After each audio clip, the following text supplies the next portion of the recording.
अस्सलाम वालेकुम। MTH 301 multi variable calculus.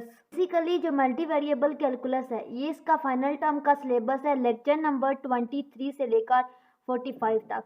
तो ये जितने भी टॉपिक आपके पास आ जाते हैं, ठीक है, ये सारे ये मैं आपको कवर करवाऊंगी। इससे आपकी फाइनल टर्म की तैयारी होगी, बहुत अच्छे और इजी तरीके से समझाऊंगी और आपको डिटेल में बताऊंगी कि आपने पेपर की प्रिपरेशन कैसे करनी है, पेपर पॉइंट ऑफ व्यू से कौन सा क्वेश्चन इंपॉर्टेंट है। अगर आपको कोई भी इश्यू है, कोई भी क्वेश्चन है इस सब्जेक्ट से रिलेटेड, तो आप कमेंट सेक्शन में मुझसे पूछ सकते हो। आज की वीडियो में हम करेंगे lecture number 23 polar coordinate system और लेक्चर नंबर 24 स्केचिंग।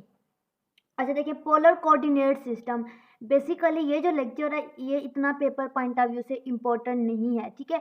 इसमें जो चीज़ें यूज़ होती हैं वो बेसिक चीज़ें हैं जो आके आके आपके लेक्चर में यूज़ होंगी, ठीक है। तो इसमें जो जो इम्पोर्टेंट है वो मैं आपको बताऊंगी, ठीक है। सबसे पहले यहाँ पे पोलर कोऑर्डिनेट क्या होता है। बेसिकली दो किस्म के होते हैं कोऑर्डिनेट। एक होता है कार्टेशियन कोऑर्डिनेट, ठीक है, ये जिसमें हमारे पास एक्स वाई प्लेन होता है, ठीक है, इसको हम कहते हैं कार्टेशियन कोऑर्डिनेट। लेकिन अगर आपके पास यहाँ पे यही चीज़ आ जाए और यहाँ पे हमारे पास वैल्यू क्या बनती थी, पॉइंट क्या बनता था, लेट्स सपोज कि ये पॉइंट बन रहा है ग्राफ के अंदर, इसको हम कहते थे एक्स कॉमा वाई, ठीक है। लेकिन अब जो हमारे पास प्लेन बनेगा पोलर कोऑर्डिनेट, ठीक है, पी, इस पॉइंट को हम कहेंगे आर कोमा थीटा। अब एक वैल्यू यहाँ पे होगी आर की और एक होगी थीटा की, ठीक है। तो आप लोग बेसिकली यही पढ़ोगे कि पोलर कोऑर्डिनेट्स क्या होते हैं आज के लेक्चर में। कि अगर आपके पास ये एक एक्स वाई प्लेन है, लेट्स सपोज ये, ठीक है, और उसके ऊपर ये एक पॉइंट बन रहा है, ये लाइन बन रही है, ठीक है, और उस पॉइंट को हम कहते हैं आर थीटा। पहली वैल्यू हमारे पास आर है और दूसरी वैल्यू हमारे पास थीटा है, यानी कि ये जो एंगल है, ठीक है। और इस चीज़ को हम कहते हैं polar axis, radial distance of P and theta, ठीक है। इस आर को हम कहते हैं रेडियल डिस्टेंस, यानी यहाँ पे यही चीज़ इंपॉर्टेंट है, ठीक है, करना है कि ये जो पॉइंट है और ये, ठीक है, क्या कह रहे हैं कि सेम पॉइंट को रिप्रेजेंट करते हैं। तो ये एज ए MCQs आपसे पूछ सकते हैं। तो ये कैसे पता चलेगा कि सेम पॉइंट में, लेट्स सपोज के देखिए हमारे पास ये एक्स वाई प्लेन है, ठीक है, यहाँ पे वैल्यू होती है 90, यहाँ पे होती है 270, ठीक है, और यहाँ पे 360 का ये पूरा एक चक्कर होता है। अब यहाँ पे पहला पॉइंट क्या है, प्लॉट कर लेते हैं। पहला पॉइंट है कि 1 और 315, यानी कि हमारे पास वैल्यू क्या है 315। तो 315 कहाँ पे होता है, 360 और 270 के सेंटर में, यहाँ पे, ठीक है। ये अब हम दूसरा पॉइंट ड्रा कर लेते हैं। दूसरा पॉइंट क्या है, 1 माइनस 45। माइनस 45 का मतलब है कि जो पूरा चक्कर है उसमें से 45 को सब्ट्रैक्ट करना है। तो हमारे पास 360 का चक्कर होता है ना, तो हम माइनस 45 करेंगे तो हमारे पास क्या आ जाएगा 315, यानी कि यही सेम एज इट इज़। अब 315 यहाँ पे सेम एज इट इज़ दूसरी लाइन भी बनेगी इसी के ऊपर, ठीक है। सेम तीसरे को ड्रा कर लेते हैं। तीसरे में क्या है हमारे पास 167 देखिए, हमने क्या पढ़ा था कि हमारे पास ये जो एक्स वाई प्लेन है ये मैक्सिमम इसकी वैल्यू कहाँ तक है, 360 तक है। अब ये देखिए वैल्यू 360 से ऊपर हो रही है। लेट्स सपोज कि यहाँ तक ये 360 है, तो इससे ऊपर जो वैल्यू होगी दोबारा दूसरा चक्कर शुरू हो जाएगा एंटी क्लॉकवाइज, ये चलता रहेगा। जितनी वैल्यू बड़ी होंगी उतने ज़्यादा इसके, ठीक है, चक्कर ज़्यादा होंगे। अब हम इसको सॉल्व आउट करते हैं। यहाँ पे वैल्यू है 675, तो यहाँ पे मैक्सिमम हमारे पास कितनी होनी चाहिए थी, 360 या इससे छोटी। उसके बाद वैल्यू रिपीट हो रही है, तो 675 में से हम निकालते हैं 360, ये हमारा आ गया 315, यानी कि ये एंगल भी हमारे पास कहाँ पे बनेगा 315 पे, यानी कि यहाँ पे ही बनेगा। यानी कि तीनों पॉइंट्स जो हैं ये देखिए इन्होंने अलग अलग ड्रा किए हुए कि तीनों पॉइंट एक ही जगह पे बन रहे हैं, यानी कि इनके आंसर सेम है लेकिन वैल्यू इनकी चेंज है, ठीक है। अब इसमें और इसमें क्या फ़र्क है, इसमें ये फ़र्क है कि जो अभी जो एंगल बना है ना वो पूरा एक राउंड होके ऐसे एंगल बन रहा है, ठीक है। इसमें यही आपने करना है बस। नेक्स्ट है नेगेटिव वैल्यू ऑफ और। तो यहाँ पे कह रहे हैं कि अगर हमारे पास आर की वैल्यू नेगेटिव हो जाए, यानी कि ये जो हमारे पास पोलर कोऑर्डिनेट है ना माइनस आर कोमा थीटा, अगर माइनस हो जाए तो हम इसको कैसे ड्रा करते हैं। तो देखिए थीटा का तो मतलब यह है कि जितना एंगल है, ठीक है, उस एंगल पे आपने लाइन ऐसे ड्रा करनी है। अब आर का ये मतलब है, माइनस आर का मतलब है कि इतने यूनिट आपने मूव करना है, ठीक है। अब यहाँ पे क्या है -3 है, तो हमने -3 यूनिट, ठीक है, -8 यूनिट, लेट्स सपोज कह रहे हैं कि यहाँ पे देखिए 3 यूनिट मूव करें, तो हमने क्या करना है, 3 यूनिट हमने मूव करना है, कहाँ पे, फॉरवर्ड, जहाँ पे टर्मिनल की साइड होगी उसी साइड पे हमने 3 यूनिट मूव करना है। जैसे कि ये देखिए हमारे पास क्या एंगल बन रहा था, 3 से लेकर 2 to 5, और ये कह रहे हैं कि ये बिल्कुल ऐसे ही है सेम जैसे कि हमारे पास एंगल 45 पे बनता है। इसको चेक कर लेते हैं। देखिए ये है हमारे पास एक्स वाई प्लेन, अब यहाँ पे हमारे पास 45 कहाँ पे बन रहा है एंगल, यहाँ पे बन रहा है ये, और हमारे पास 2 to 5 कहाँ पे बन रहा है, 2 to 5 एंगल यहाँ पे होता है हमारे पास 180, 90, 270, 365, 360, ठीक है। अब यहाँ पे देखिए 2 to 5 कहाँ पे होगा, यहाँ पे कहीं होगा, 270 और 180 के दरमियान में। लेट्स सपोज कि यहाँ पे लाइन बन रही है, ठीक है, ये इसकी टर्मिनल साइड बन रही है। तो क्या कह रहे हैं कि आपने क्या करना है, this just at the points 3, 2 to 5। अब ये जो 3, 2 to 5 है, ये जो लाइन है कहाँ पे बनी है, यहाँ पे, तो हमारे पास क्या वैल्यू होती है, नेगेटिव वैल्यू होती है एक्स की, वाई की भी नेगेटिव, यानी कि इस साइड पे नेगेटिव वैल्यू होती है, जबकि यहाँ पे हमने पॉजिटिव वाला पोर्शन लेना है। तो अगर इस लाइन को हम एक्सटेंड करें ऐसे, सो ऑन, ठीक है, तो यहाँ से हमने क्या करना है, पॉजिटिव साइड पे 3 यूनिट यहाँ पे हमने, लेट्स सपोज के 3 यूनिट यहाँ पे है, ठीक है, तो ये यहाँ पे हमारे पास बनेगा पोल, ये बनेगा ये, ठीक है, ऐसे। ये क्या था हमारे पास, -3 यूनिट 45 था, तो 45 डिग्री एंगल यहाँ पे बन रहा था, -3 यूनिट था, तो यहाँ से हमने क्या करना है, 3 यूनिट मजीद पीछे जाना है यूँ। तो ये देखिए सेम लाइन पे बन रहा है, यहाँ से 3 यूनिट पीछे जाना है, और यहाँ से हमें 3 यूनिट क्या करना था, आगे जाना था यहाँ तक। तो उस हिसाब से ये लाइन हमारे पास दानों एक ही जगह पे यूँ बन रहा है। यहाँ पे ये बता रहे हैं कि ये लेट्स सपोज कि यहाँ पे बन रहा था 3 और 2 to 5 का, और अगर हमने माइनस लिया है तो ये देखिए 3 यूनिट यहाँ से ये पीछे गया, ये -3 2 to 5 का एंगल है, और ये वैसे हमारे पास 3 2 to 5 का था, तो 3 यूनिट हम यहाँ से पीछे गए, ठीक है। तो ये इसकी डायग्राम हमारे पास क्या है, सेम है। और इसमें आपने याद क्या रखना है कि इसकी वैल्यू मैक्सिमम कहाँ तक जाती है, theta plus 180 degree, the terminal side of the angle is, ठीक है, ये आपसे एज MCQs पूछ सकते हैं। अच्छे से समझनी है क्योंकि ये आगे आपकी यूज होगी।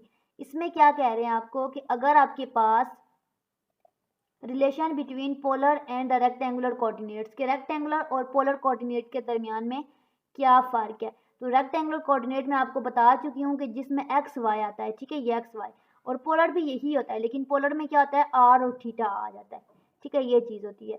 तो कह रहे हैं कि हमारे पास लेट्स सपोज कि ये एक डायग्राम है, ठीक है, ये हमारे पास क्या है, एक्स है, ये वाई है, ठीक है, तो ये वैल्यू हमारे पास एक्स होती है और ये वैल्यू हमारे पास वाई होती है, ठीक है। लेकिन अगर आर थीटा की बात हो रही है, पोलर की बात हो रही है, तो हमारे पास क्या होगा, फिर ये जो पॉइंट होगा ये आर हो जाएगा और जो एंगल बनेगा वो थीटा आ जाएगा। लेकिन अगर आप आगे पढ़ोगे कि इसको कन्वर्ट कैसे करते हैं रेक्टेंगुलर से पोलर में या पोलर से रेक्टेंगल में, ये चीज़ इंपॉर्टेंट है, ये एज अ लॉन्ग क्वेश्चन आ सकता है, ठीक है, इसको आपने अच्छे से समझना है। देखें इसमें हमारे पास क्या है, x is equal to are cos theta, आपने माइंड में रखना है, y is equal to are sine theta, ठीक है, और y by x is equal to tan theta, this, ये सारी चीज़ें बहुत इंपॉर्टेंट है, ये आपके आगे यूज होंगी, ये आपने याद करनी है बस। नेक्स्ट है find the rectangular coordinate of the point where polar coordinate is this. अब दो चीज़ें यहाँ पे, एक है रेक्टेंगुलर कोऑर्डिनेट, एक है पोलर कोऑर्डिनेट। रेक्टेंगुलर कोऑर्डिनेट मतलब x, y, पोलर कोऑर्डिनेट मतलब r, थीटा। तो कह रहे हैं कि आपको r, थीटा यानी कि पोलर कोऑर्डिनेट गिवन है। यहाँ से हमें पता चल गया है कि ये जो वैल्यू है 6, ये हमारे पास r की वैल्यू है और ये वैल्यू थीटा की है।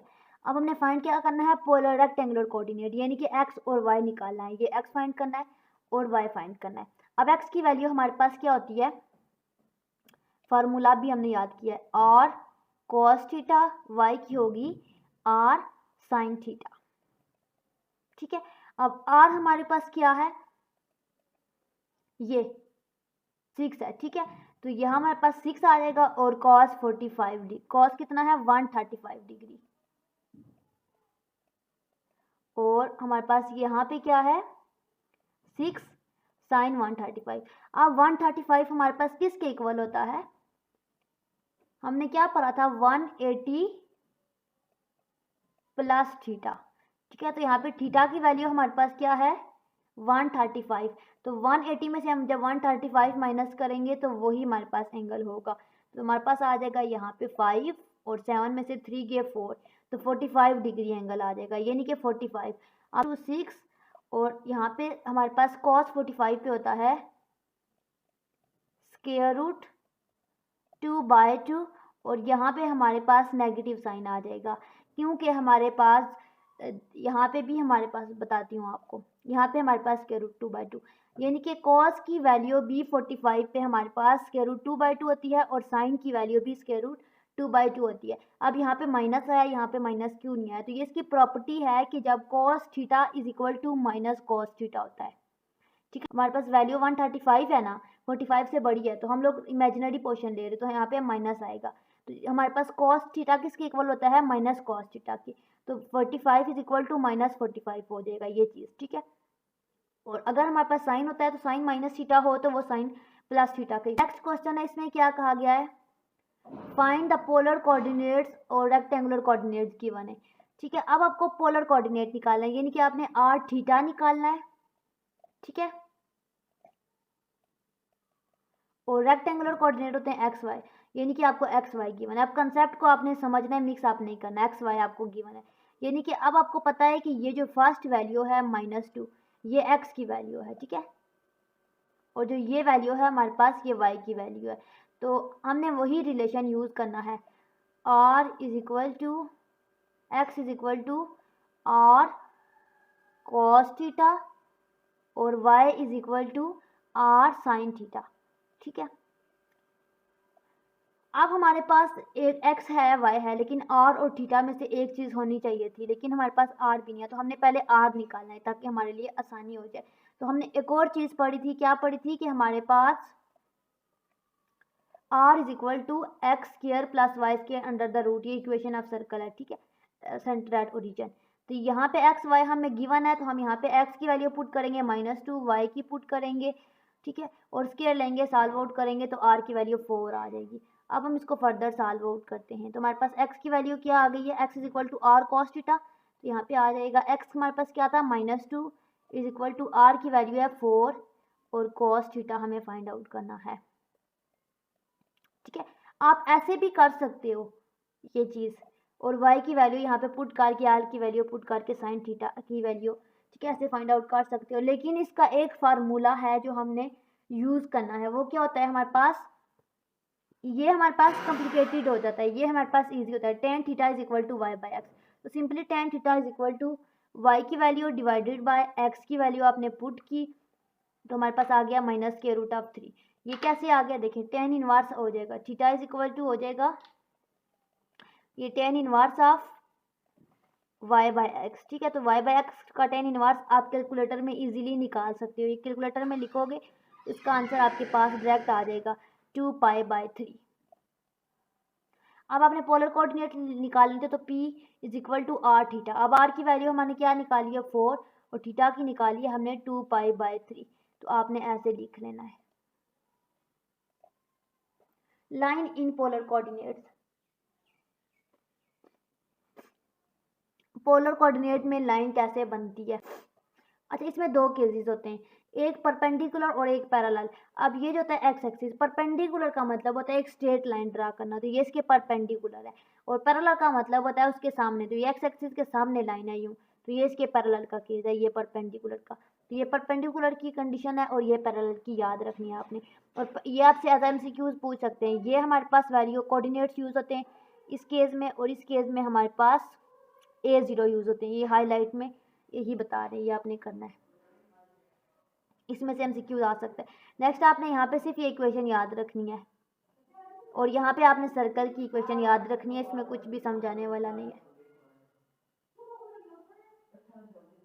नेक्स्ट है लेक्चर नंबर 24 स्केचिंग